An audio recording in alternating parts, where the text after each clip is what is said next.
Okay, so I'll kindly ask our DJ to stop the music. All right, so hi everyone, and it's great to have you all joining us on this webinar.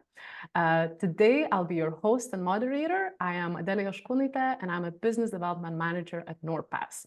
NordPass is a platform where your company's digital wealth is managed, making sure that your organization is implementing the highest standards of password hygiene. Some of you might not know that this webinar is a part of NordPass's newest partnership with Vanta. We are very proud and excited that from now on, Vanta's customers will be able to connect with NordPass seamlessly through the API. Our partnership helps save time in managing compliance processes through Vanta. For anyone who is not aware of Vanta, Vanta is the leading trust management platform that helps simplify and centralize security for organizations. Or in other words, Vanta is a software that makes sure that your company's compliance journey is smooth and pain-free. Vanta has already helped 7,000 organizations to get audit ready and do it fast.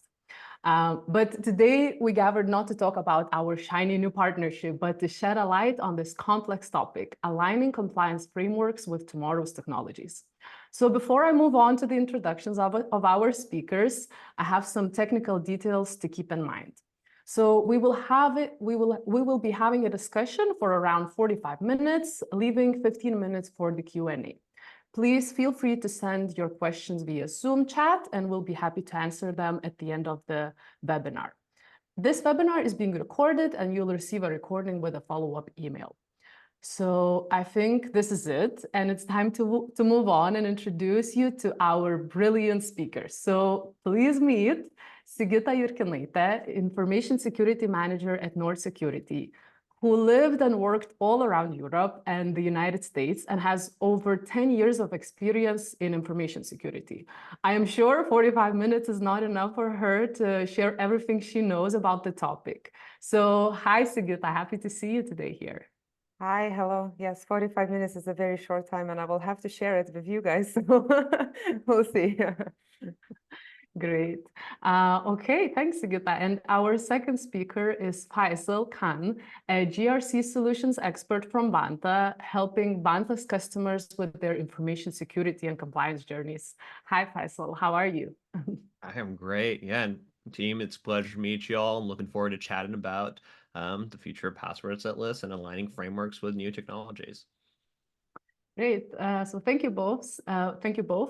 And for everyone listening today, you might be an expert in compliance or information security who knows all of these terms like ISO, SOC, HIPAA, NIS2, or might be attending this event because these terms sound very mysterious and you want to learn more. So today we'll happily guide you through 4 subtopics. And the first one is, how is the compliance landscape evolving and what impact do new technologies have?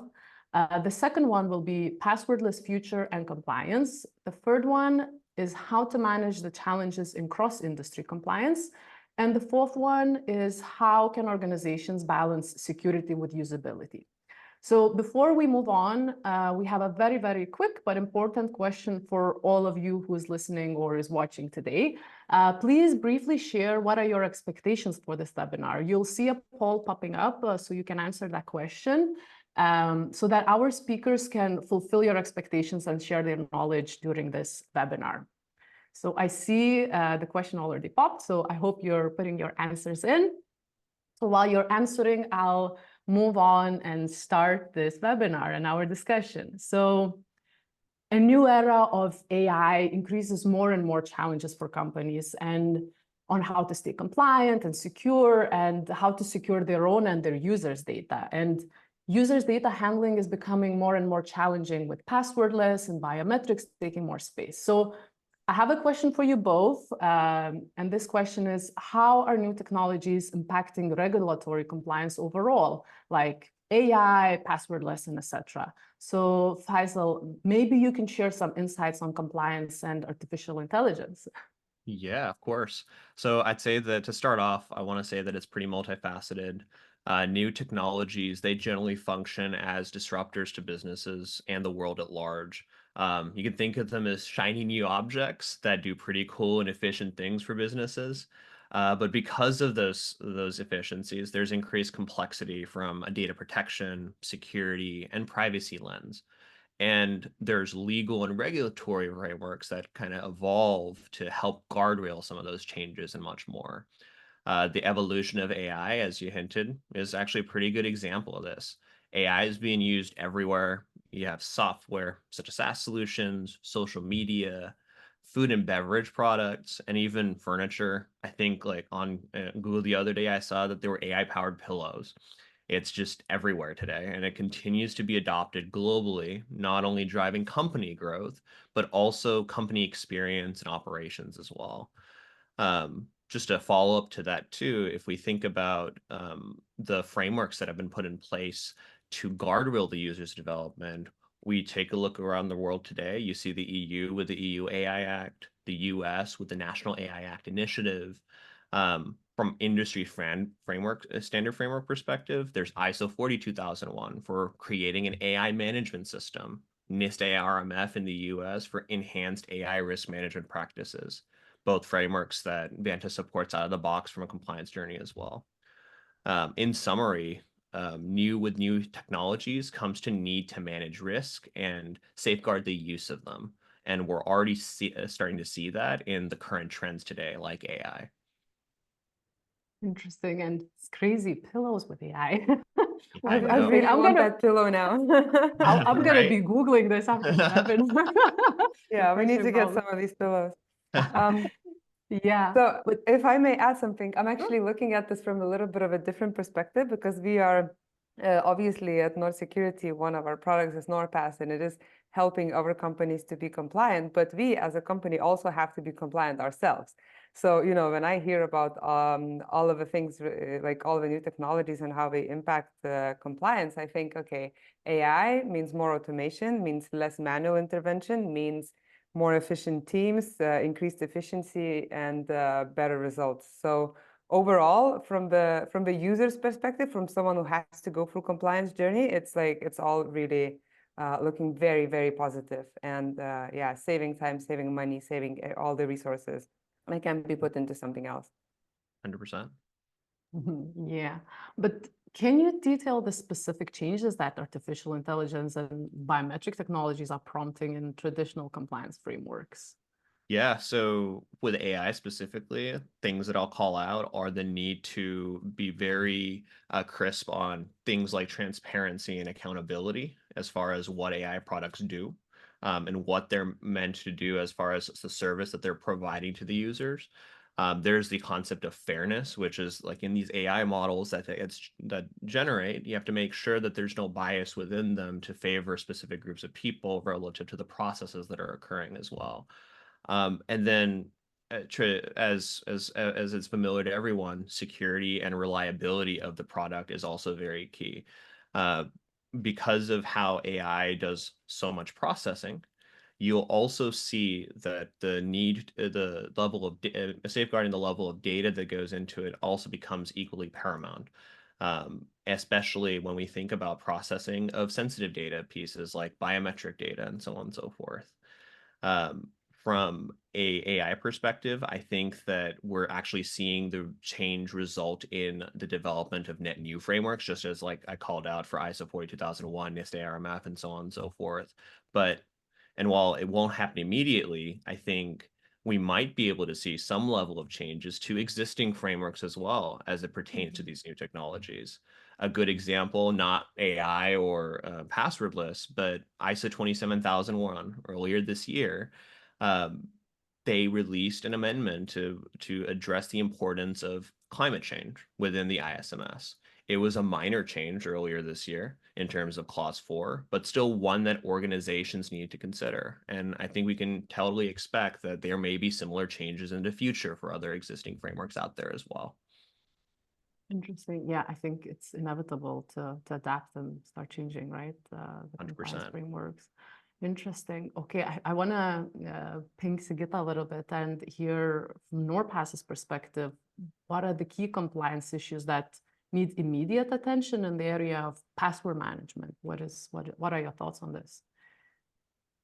Yeah, I think the password sphere in the compliance, when we think about frameworks like PCI DSS, for example, especially, but also ISO and other frameworks, is very prescriptive still.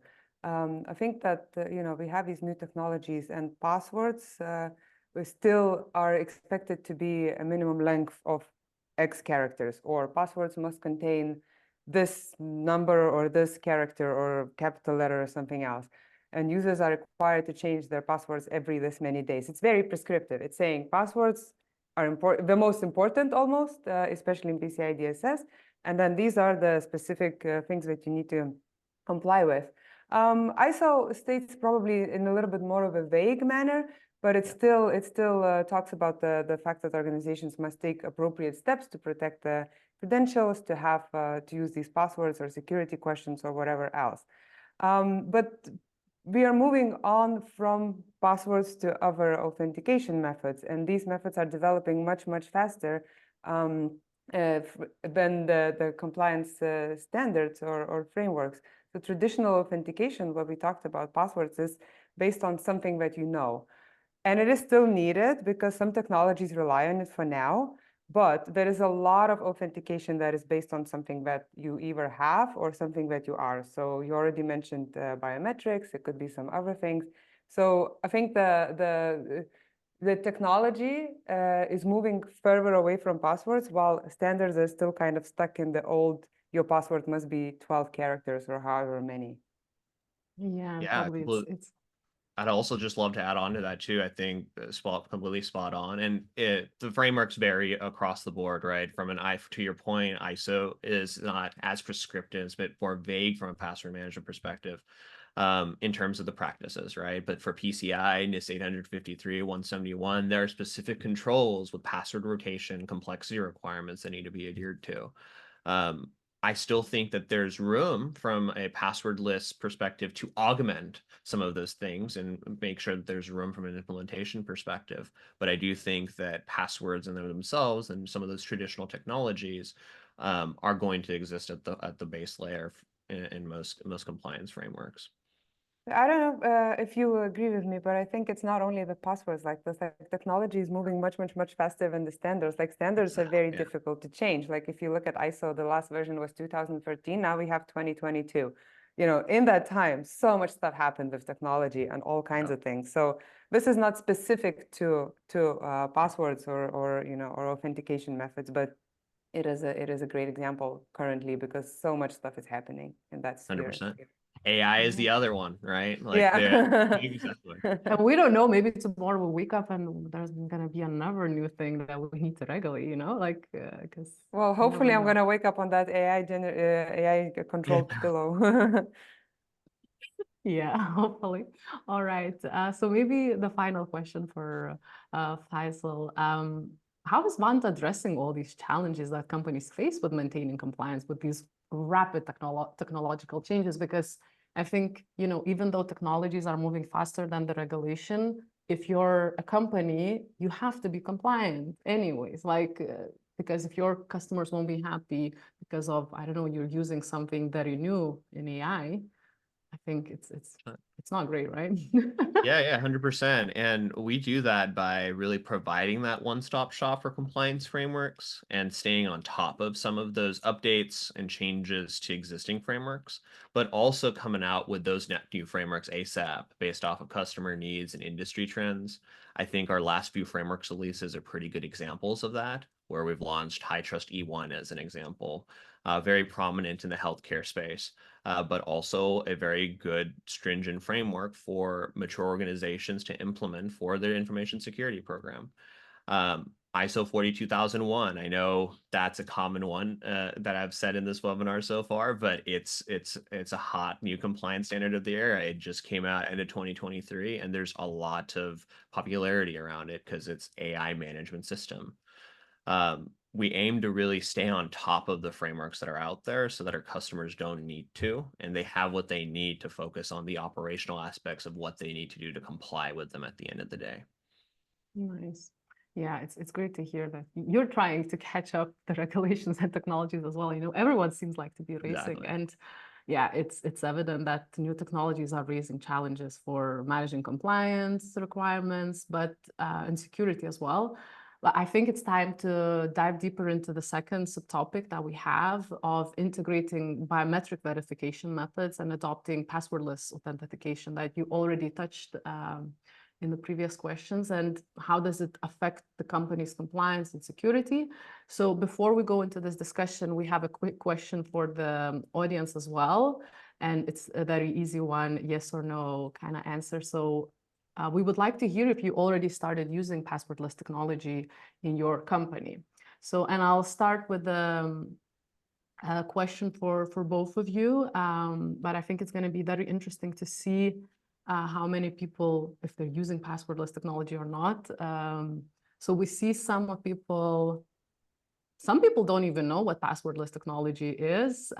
We see some using, some of them planning, but not using yet. So I think it's a great topic then, because people might want to know, what is this passwordless technology? And this is a question for you both. How would you describe any recent advancements in passwordless technology that could influence compliance frameworks? Or yeah, maybe as a basic, what is passwordless in general, you know? I think it's in the word, isn't it? Passwordless. Well, what does it mean, you know? We used to be password full. Now we're going to be passwordless. Yes. Let's Hopefully, make it less. no Efficiency. passwords eventually. Yeah. Yeah. So I think one of the things that you already mentioned, and we already mentioned, is the biometric authentication. So I think we are way more familiar with that than the newer technologies in authentication field.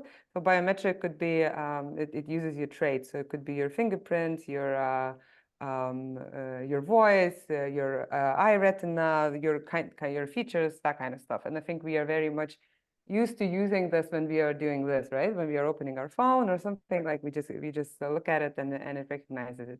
So biometric technologies have been significantly contributing in implementation of companies' information security management systems, because it's a very robust authentication and access control mechanism, and it really enhances things in that area. But another thing that is probably a little bit less known to the audience and just generally because it's much newer is the passkey technology. And so passkeys use biometrics, but not necessarily, and it doesn't rely on biometrics. So these are kind of two separate methods. Passkeys essentially are digital credentials. They're tied to your account as a user and to a website or application that you're trying to access. And these passkeys allow you as a user to authenticate to use that website or platform or app without having to type in your username and your password, or provide any additional authentication method, because these are essentially really, really long strings, and they're designed to be like a two-factor authentication and one factor. So the first factor is the passkey itself. And the second factor, every time you're using the passkey, you need to be identified additionally. And this is where biometric could come in, but not necessarily. So the biometrics is kind of an extra layer of security when using passkeys. Yeah, and I just want to echo it. I stole the words right out of my mouth. I think it's really the rise of FIDO2 and WebAuthn standards at the crux of it, right? Yeah. Biometrics and passkeys, they're both ways of doing passwordless. But the rise of these technologies has continued to kind of overtake the world. I was going to reference how, hey, look, we have fingerprint scanning on your devices, your mobile devices, your computers, you have facial recognition. They've just made their ways into our lives because they are secure, easy, efficient, and also convenient ways of making sure that authentication is completed in a manner that's best as possible. And also, you also see these passwordless technologies as additional factors in the traditional password and username and password authentication flows today as well. So, Sigita, I think you hit it on the head there. Thank you. Yeah, thanks for explaining and like what is this passkey, passwordless, what is biometrics? Because I'm pretty sure some people might be confused because these are very different terms. And maybe Sigita, you can tell us what has been NordPass's approach to integrating biometric and passwordless technologies within its product. Mm-hmm. So biometrics has been a part of like biometric unlock has been available for a while in NordPass. As I had just demonstrated in my phone, like if you want to enable the app with your Face ID, you can do that. So this is how it's been integrated for a long time. And passkeys is something that has been added more recently as a part of free plan. So free and paid doesn't matter for every user of NordPass. So NordPass is saving these passkeys successfully, and our job as the creators of this app, of this service, is pretty much done. And then it is up to the service provider to implement it in their services. So really, whether you're going to be able to use a passkey or not, it doesn't depend so much on your password manager at this point. It depends on the provider of the service, of the platform, of the app, whether they will accept the passkey. So the website or the app needs to allow for it to be used. Most major platforms are using it. They support passkeys. And the way you would notice it, if you're logging in, you would get a pop-up, save a passkey pop-up. If you have NordPass, for example, do you want to use it? Yes, I want to use it, and then it is saved. You might have heard recently, it was announced that Google is using passkeys as their main authentication method. So passkeys are really taking over the world and eliminating passwords slowly, and other authentication methods like 2FA, MFA. But to come back to NordPass, we are absolutely fully prepared for passkeys. It's up to the users and their service providers to set it up. And once the service providers are supporting it, then yeah, we have everything that's needed for this highest standard of authentication security. Sweet. So, okay, every NordPass user can use it, but I think, whenever you try something new, you might be having a little fear because you don't know how does it work, is it safe? Are there any risks regarding passwordless authentication or yeah? I think with passkeys, maybe we are not so familiar with it yet as a society as a whole, like a regular user. I think biometrics is something that has been talked about a bit more, since it is way more usual for us. And there is the sentiment across the users that it's not so safe to use biometrics, because if I use my password and my password is stolen, they might get into an account or something, but I can change that password and then I can still use it. But if my biometrics are stolen in some way, my biometric information, then I cannot change my face or my fingers. So what's important to understand, especially when we are talking about password managers, is that, again, it's not up to the password manager. We do not save your biometric data. The device you're using handles biometric data, not us. But in any case, your device must be using an encrypted storage. So whenever we as a password manager don't get access to your biometrics or send these biometrics over to service providers, but because of its sensitive nature, it is very, very highly regulated. And I think maybe Faisal, you can give us more information on what kind of regulations there are. But I think it's really, you can find the regulation of biometric data use in all of the various frameworks and regulations, right?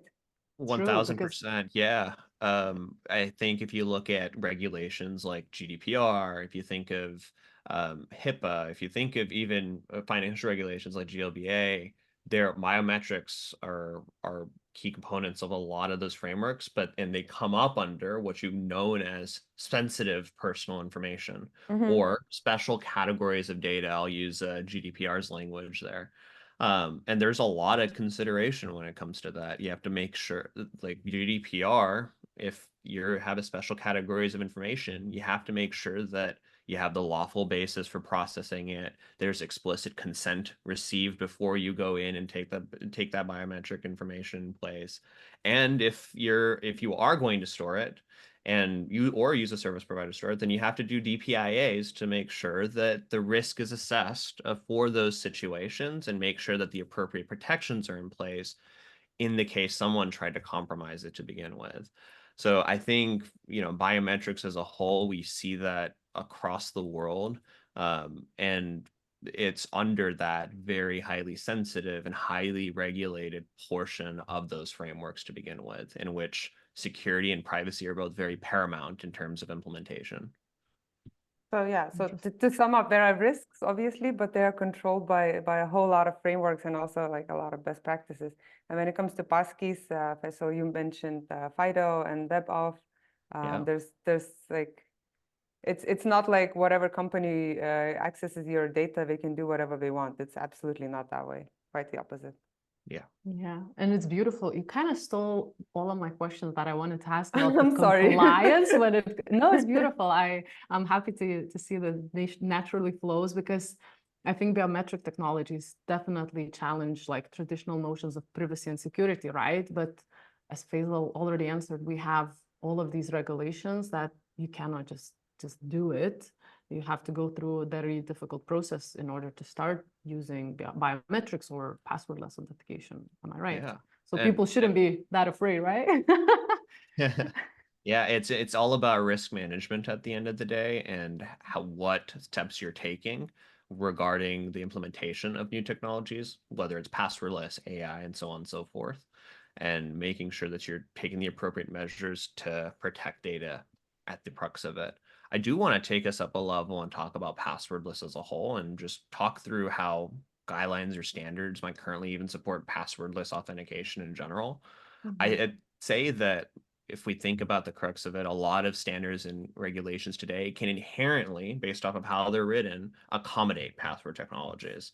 I think that there's a bit of grayness for sure, because not a lot of the frameworks actually explicitly mention, to Sigita's point earlier, the specific control requirements. There are more complex frameworks that do, like PCI and NIST 853. But if you take a look at GDPR, you look at HIPAA, you look at ISO 27001, SOC 2, all these frameworks don't endorse specific technologies, but the priority is on making sure strict and secure access control and authentication mechanisms are set up for yourselves. So it does make it a bit more flexible in terms of how you incorporate things like biometrics and the passkey technologies, which I think is a very popular and up-and-coming revolutionary technology in the world at large. When you get into those more complex frameworks, you do kind of need to take the requirements as they are, because they are mandatory per the framework and how they're written, and also discuss with assessors as needed to see if there might be some level of flexibility in some of those requirements. But I do expect that the accommodation or some of those more strict frameworks ends up being in the aspect of multi-factor authentication, where passwordless and the factors associated with it are that additional second or third level of factor to get into specific systems. And you determine when and how to use it based off of the risk posture of the data and systems that you're trying to protect. Interesting. And yeah, I think it's a really good thought of yours that it's all about managing risks. And like, even if you provide something very innovative, it has to manage all the risks. And yeah, I think we could talk more and more about this one and how many opportunities and challenges passwordless is bringing to us. But, you know, when I was preparing for this webinar, when I thought about compliance in my head, I thought, being compliant, it feels like trying to solve a Sudoku, you know, this number puzzle game. Like, you have this framework, this structure, you might have some numbers in it as an organization. You think, okay, there is this GDPR, there is ISO, like there's something I need to manage, but you need to put some time and effort to make sure you put all the numbers into the right places. Like, if you're a small local business, maybe your Sudoku is on on a very easy level, and that's fine. But you might get the hardest one to crack if you have a product used in different geographies, managing loads of clients' data, and potentially having a lot of sensitive data, as you said. So it naturally sparks a question for me, like, how do all these emerging technologies affect companies in different industries? So I think this one will go to Faisal, and like, what are the compliance considerations for industries like healthcare and finance when implementing biometrics or passwordless technologies? Yeah, and I'm going to probably echo a lot of what we've already discussed early in this webinar as well. But at its core, implementing biometric or passwordless technologies in those industries involve navigating the considerations and ensuring that the use of technologies does not risk or compromise the specific sensitive data security while also meeting regulatory requirements at the same time. For example, I'll take HIPAA as an example in the in the healthcare landscape. From an access control point of view, implementing passwordless or biometrics can certainly enhance authentication flows to PHI. You can make it very difficult for for bad actors to get in because it introduces this component of having a passwordless, as it says in the name, form of being able to log into a system.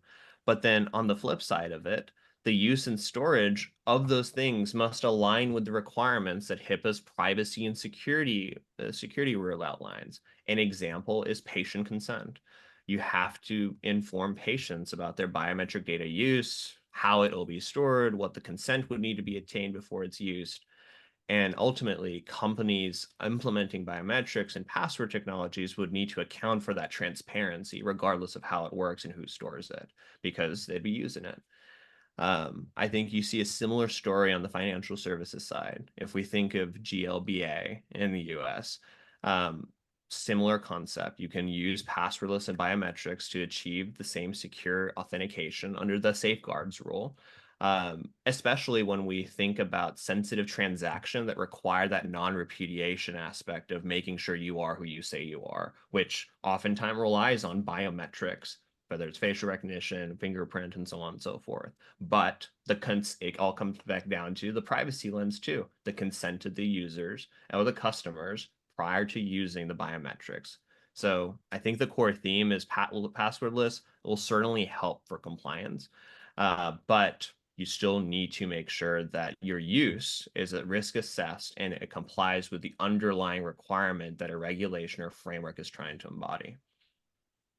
Sweet, interesting. And I think your answers are really reflecting what our listeners are from, because I see some people from financial sector and like IT services and consulting. So this is probably very interesting for them. Great, thanks. Sigita, I have a question for you. Like, how does NordPass address the unique challenges presented with the industry-specific compliance standards?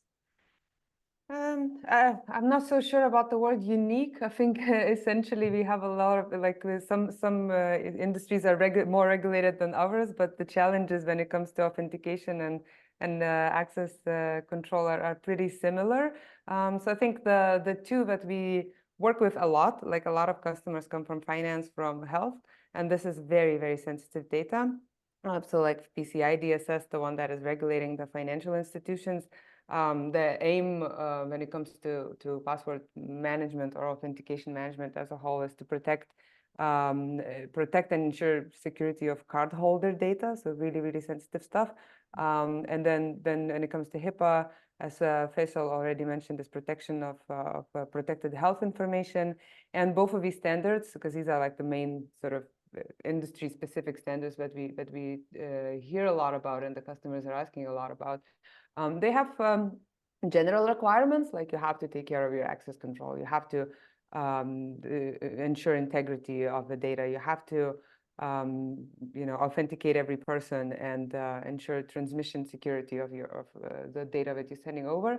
But they also have like really specific requirements, like PCI DSS is, as I mentioned, is asking you for a certain password length and complexity, account lockout, session timeout, some authentication factors like MFA specifically is mentioned, storage and transmission requirements when it comes to encryption. So there are generally you have to make sure that there is some kind of password management, and then there are these specific requirements. So while we're still on a lot of systems using passwords, then NordPass is one of the password managers that can really, really help you to meet all of these requirements really for HIPAA and for PCI DSS and other standards, because it is essentially offering a centralized password management. We are using advanced encryption and very strict access controls. you are sharing your sensitive data in a secure manner, and you can really set up strong password policy controls, company-wide controls, and then you don't have to worry about it manually to make sure that people have these passwords of this length or this complexity, or they change them this often. But my really something that I like about NordPass, that's additional value I think in this field, is that there's a proactive breach monitoring and of your corporate domains and email addresses of your employees. So that's like an added value on top of that. And then there's a detailed audit trail as well of access logs, and that's really good for compliance monitoring as well when it comes to meeting these standards.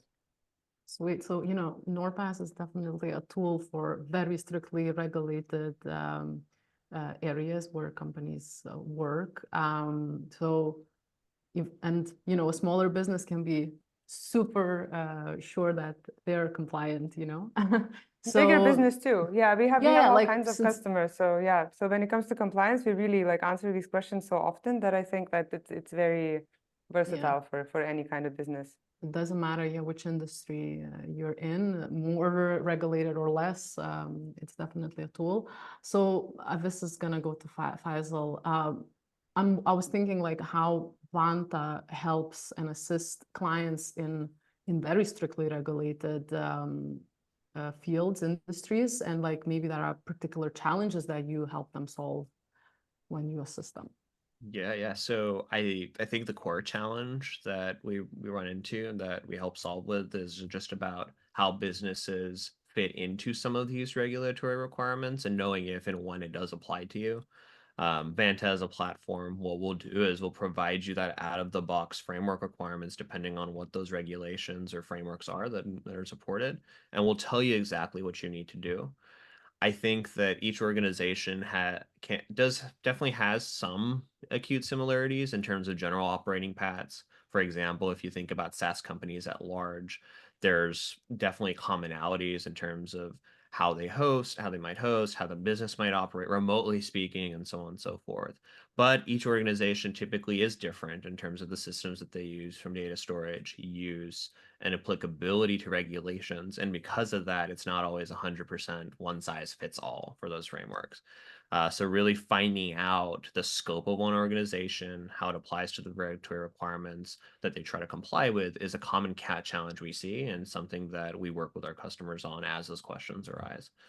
The other challenge that I think I'd like to call out is and similar to what I did earlier as well, is truly what compliance requirements mean, and determining what is enough from a compliance perspective, which is where a platform like Vanta also plays in, which goes back to what I just said. If you have the list of what you need to do, you can understand what that path to success is for compliance, and then from there go back to the compliance requirements and understand what can or should be customized according to your business. So it really sounds like you're helping the customer solve this never-ending Sudoku that Adele was talking about. You're just in every page, page after page, you're there and walking them by the hand. Yeah, you're a helper. And NordPass is one of the numbers of the Sudoku. This is one thing you should definitely need. But yeah, when I think about cross industries, I think it's a hard level Sudoku. And without Vanta, you might be struggling and sweating all day long, or not all day long, even longer than one day to solve it. But I think it's time to move on to another puzzle, because the time is running and I really want to ask so many questions. And so somehow naturally we started talking about how Vanta and NordPass helps in compliance, and how it eases the life of companies. And you both work in the very progressive products, and I think this is the similarity of Vanta and NordPass. It's the usability, it's the ease of use. And when I think about Vanta aims to simplify very, very complex area, right? Compliance, because a lot of people, when they hear this word, they're just afraid, lost, confused, because you don't know where even to start. While NordPass is aiming to make everyone's life easier while managing hundreds of different passwords. And if you have a company, how many logins do you have? How many people log in, and who should log into what, and so on. So I think it's a very, very connecting point. And I was wondering, how do you make a product secure, compliant, and also easy to use? And I have, maybe it's a little bit a rhetorical question or like more philosophical question, but like, how does improving usability typically impacts the security measures and the compliance outcomes? This is for both of you. Yeah. I think that's a great question. And I think that's one that really has both pros and cons to it, just depending on what the adjustment to the usability is, right? To start as a pro, if you simplify usability processes, maybe you implement protocols from a password manager perspective and enforce technical requirements to use passkeys. It's easy, it's efficient, it makes users actually want to comply with the security policies and procedures that are there, especially from an access control perspective. Passwordless systems makes it pretty easy to encourage them to follow the proper authentication protocols rather than seeking a workaround to it, if you will. But like from a potential con perspective, if you improve the usability to a point where it's too easy, you've now increased the risk landscape and the ability for you to be compromised. For example, let's say that you used a password and reduced its complexity to make the adoption of it easier. And you've reduced the complexity from a length, the characters, and so on and so forth. But now passwords are easily guessable, and that's one step in to get into the accounts that we're trying to protect and the data that we're ultimately trying to safeguard for ourselves and our customers. There ultimately needs to be a balance of security and usability from a user experience perspective, because at the end of the day, we're all with the same goal of protecting confidential and sensitive data. Yeah, and when we are creating a product that is used for protecting that confidential and sensitive data, we really think about the human psychology. I think like the easier it is to use something, the more likely I am to use it. The wider it will be used, the more compliant my company is, and so on and so forth. So yes, there are risks by making it too easy, but I think the technologies are moving in a way that it is going to be very intuitive and fun even to use. Yeah. 100%. Nice. So, Sigita, what are the strategies are that companies can employ to ensure their password management systems are both user-friendly and compliant? What are your thoughts on this? Well, I mean, when we are talking about passwords, this is where a password manager comes in. Like, you know, if you use it in your company, you don't really have to worry about the length, the complexity, the uniqueness. You know, that manually, it's nearly impossible to implement.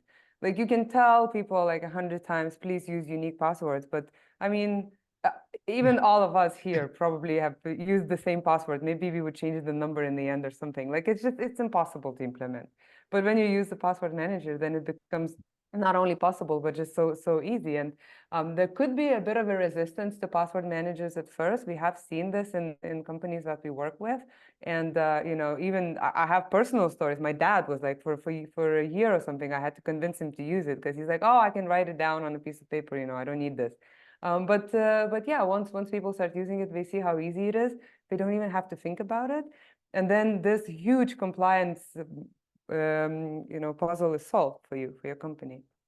Yeah, and I completely want to echo the fact that, you know, it's ultimately priority of security, right? At the end of the day, um, password managers, if you enforce it in either in a technical way or from a business process perspective, education, making sure folks understand the importance of it, and even implementing technologies like what NordPass offers from that audit logging and monitoring perspective helps provide that visibility to see who may or may not be using it in the way they should, for that continued education to kind of ripple and continue from the organization's lens. I think that password managers, to get this point, are especially when you have additional features to see the performance of it within an organization, can be very key to safeguarding username and username password authentication, even passwordless as a whole. I really like your point about user education. I didn't think about it from that perspective before, but I think this, like, for example, asking people or convincing people to use a password manager, you really kind of go against that narrative of human is the weakest link. You kind of invite everyone to be a partner in security and say, look, by doing this very simple thing, you will contribute to our company being secure and for us to be compliant and so on and so forth. So that's like a really good point too. Yeah, and it to your point earlier, it makes it fun. In fact, ever since I started using password managers, I can't go back from it. Why? Because it's just so easy, convenient, and fun to go in and have that one-stop shop, be able to create complex passwords on the fly, have a place to store my passkeys, and so on and so forth. Yeah. So Sigita, are there any like specific design choices of NordPass that it made so user-friendly and that it balances the usability and security of the product? Yeah, so well, security obviously needs to be balanced against usability, and all of the variety of features in our password manager has to be sort of secure first, but Yeah. also easy to use. I think focus on simplicity is one thing that is very important. Has to be easy, otherwise people will be resistant forever and they will not want to pick it up. And things we already mentioned, like biometric authentication, because people say like, oh, okay, but then I will have to remember this long and complex master password. And what if I want to change it? And what if I forget it? And where do I store that? And so on and so forth. So yeah, so just like focus on the app being very simple, very intuitive to use. And then, just allowing people to open it easily, to store things easily, to generate passwords easily.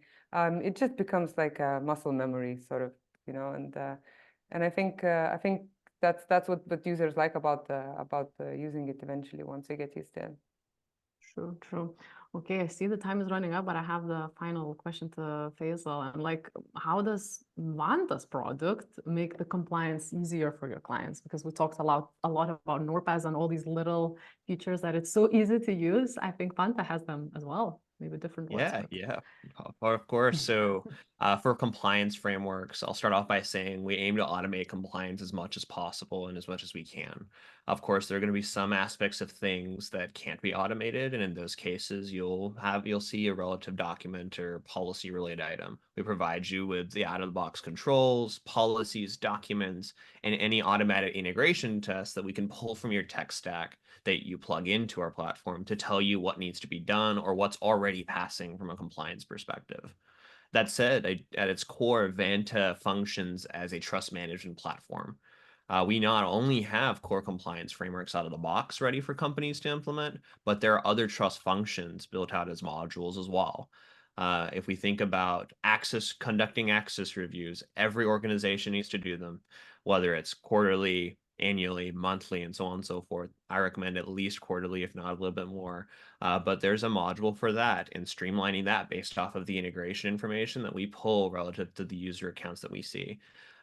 You have the module for vendor risk management and how you can make vendor risk review processes, including security and privacy reviews, a little bit more streamlined from an automation and AI perspective. Things like questionnaire automation. All of us get questionnaires from our prospective clients, and they're cumbersome to do. There are a handful of others as well.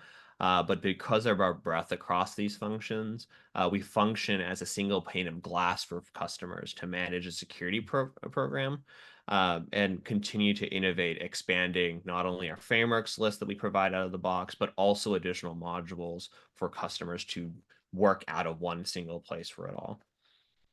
Yeah, I think having everything in one place and knowing what do you actually need is it releases, like, it takes away so much of anxiety, because I think every organization that decides to get a specific certification, they just have like a big wave of like, okay, what do we do? What do we need? How do we manage that? And it's beautiful to hear how many little and big features you created to make it easy for companies to do that.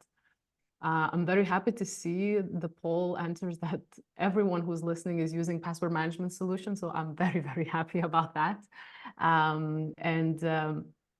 want to thank you both for sharing so many interesting points and like how to make this Sudoku the easiest as possible, how to solve it in the quickest way. And I want to go to the beginning and see the expectations that our listeners shared in the beginning of the webinar. And we have one of the first questions, and they want to understand the Vanta and NordPass partnerships and what does it mean for both brands and their clients. So I don't know if any of you want to cover this one. Yeah, so I Yeah. can briefly talk about it. I think it's all in the spirit of increasing the amount of automation from a compliance lens and giving the ability to run the relative checks against password manager use. Our partnership and really the API that's built is meant to streamline that and just make that continued information flow a bit more centralized when you think about your Vanta instance and managing compliance as a journey there.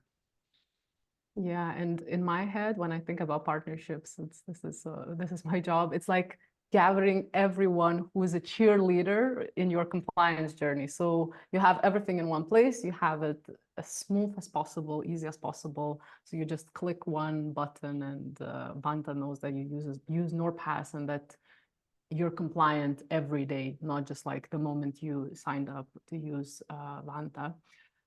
Yeah, someone wanted to learn about passwordless authentication, so I think we definitely covered this one.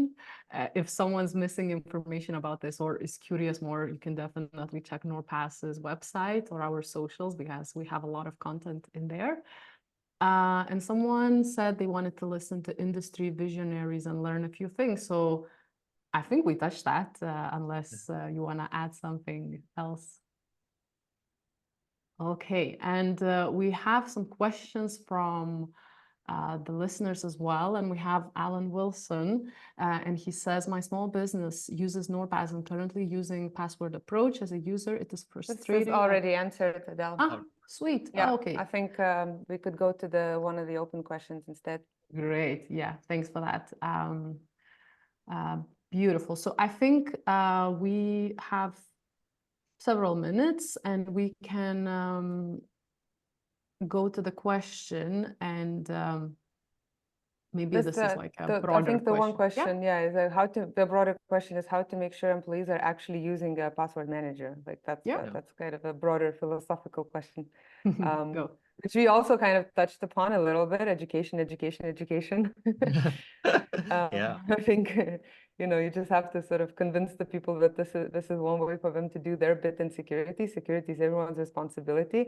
But once if you're working with a little bit more technology resistant people in your company for whatever reason, then you just have to have some workshops, show them how easy it is to do, have early adopters in your company, and try to do it not like from day one everybody has to use password manager, else you will be fired, but like give them a little bit of time to get used to it and to start hearing positive stories from other employees, and then eventually it will become a thing you cannot live without, because that's how you share information and that's where you store information, that's how you generate and passwords, that's how you are compliant. So I think that's one of the ways.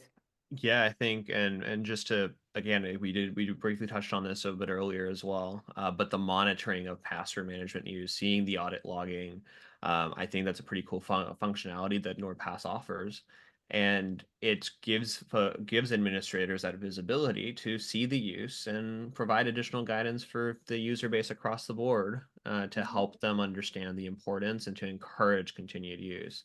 I think the other aspect of this is implementing technologies that would require it, such as a passkey, right? You need to play a secure place to store a passkey. A password manager ends up being those things.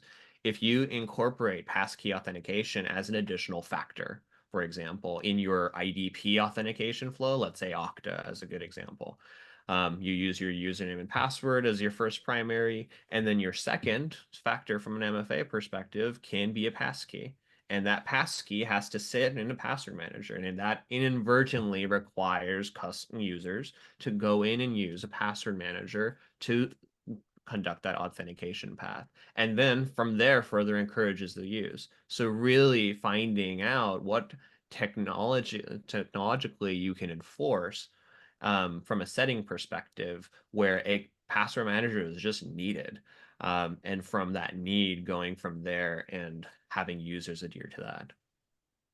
think it's a wider question. It's like, how do you make people use anything? Yeah, right. Back in the day, we lived in caves and didn't even have fire. And then, yes, we are here. So we have ways of making people use certain things, right, for progress. Yeah, Sweet. 100%. Yeah. And we have one more, but I don't know if we answered this, but maybe you can add something like what are some specific things we need to think about in terms of compliance if we start implementing passwordless?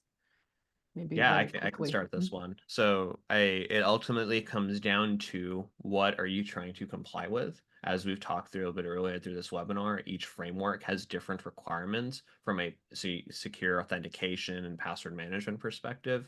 If we think PCI, NIST 853, and a lot more of those complex frameworks, they have a lot more stringent requirements when it comes down to what passwords need to be in place, where you might not be able to just use passwordless authentication. Passwordless authentication might be that additional factor, as I was just explaining, for the password manager use and education perspective. And frankly, I'd expect to see that across the board, even for compliance with a bit more less specific and stringent frameworks when it comes down to password management and use. ISO, SOC, GDPR, HIPAA, and these other frameworks, they still require you to have secure user authentication measures and making sure that you understand, read through the control requirements that exist there, and make sure that your password authentication mechanism doesn't, for lack of a better word, violate those control requirements is the very key part. So ultimately it's going back to what are those control requirements that you're trying to comply with, and make sure that you augment your passwordless use in support of those things. Sweet, thanks. Okay, I see we have a few more minutes, so I think I'm gonna move to the final question since we answered all of the Q&A. So one sentence for both of you. What would be your takeaway message to everyone who is listening to this webinar?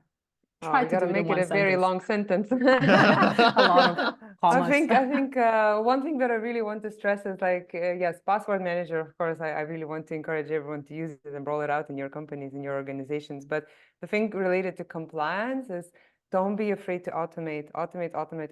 Use all of these integrations. Use a platform like Vanta. Like, save your time. There's so much help out there, but you don't have to do manual little tasks, and you can focus on making your company actually secure. Yeah. And I agree. I think I might need 2 sentences at least. But I think I'd like to echo a point that I called out earlier in the session, and that's around the adoption of new technologies. I think that when you adopt new technologies, sure, it's a bit scary because there's a lot of unknown. You use platforms like NordPass and Vanta to make it easier to comply and make sure that you're implementing some of those new technologies in a secure way. But it ultimately comes down to organizations reviewing risks of those said technologies, and even enhancing your existing security measures based off of the risks that you're assessing for yourselves. Depending on whether an activity is high risk or low risk, that can ultimately determine whether you use a specific vendor or technology or not. And vendor risk is very key from that perspective, and risk management as a whole.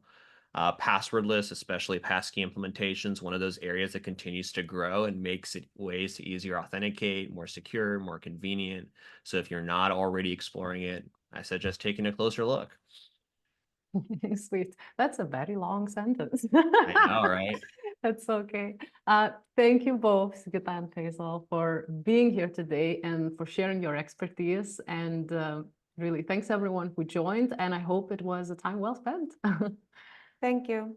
Thanks. Thank you. Bye. Bye.